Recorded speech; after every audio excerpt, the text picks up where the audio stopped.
what did you think you wanted to be? What did you think your life was going to look like when you I were a kid?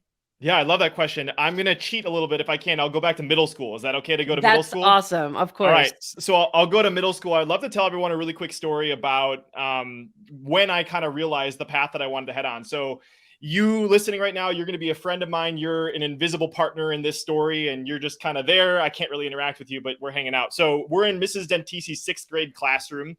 We're at Wisconsin Hills Middle School, and everybody's working on a project, and everybody's kind of like glancing at the clock because just in a few minutes, the bell's going to ring and everybody gets to go to the most exciting part of the day, which is, of course, not another class. It's lunch, right? So the bell finally rings, and all my classmates jump to their feet and they make a beeline for the cafeteria. But there's one kid, because you're sitting here, you're in the classroom, you're watching. There's one kid that's hanging out behind everyone else.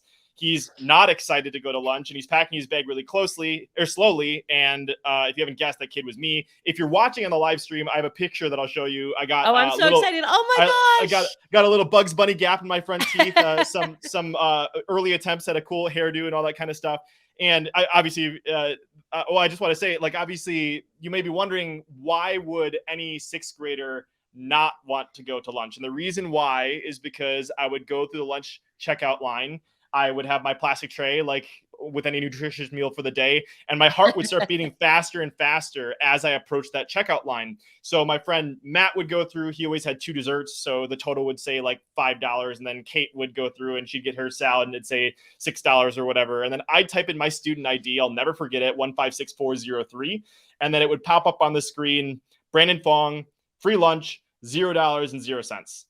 And I went to a relatively wealthy school district. So I was one of those few kids that was on that free lunch program. And that was so embarrassing for me because I didn't want anyone to see that. And so it was a really painful experience. But going back to your question, it was because I went through that I actually realized, now that I look back at it 13 years later, that was actually a turning point for me, is because I knew that I wanted to create something different in my life.